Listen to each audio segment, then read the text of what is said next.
కందుల నారాయణ రెడ్డి అనే నేను సభ్యునిగా ఎన్నికైనందున శాసనం ద్వారా నిర్మితమైన భారత రాజ్యాంగం పట్ల నిజమైన విశ్వాసం విధేయత చూపుతానని, భారతదేశ సార్వభౌమాధికారాన్ని సమగ్రతను కాపాడుతానని, నేను స్వీకరించబోయే కర్తవ్యాన్ని శ్రద్ధాశక్తులతో నిర్వర్తిస్తానని దైవసాక్షిగా ప్రమాణం చేస్తున్నాను.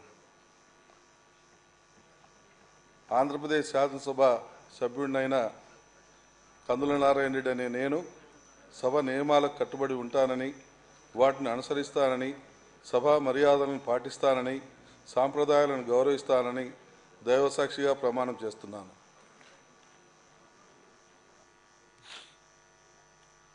శ్రీ నరేంద్ర కుమార్ ధూళిపాళ్ల.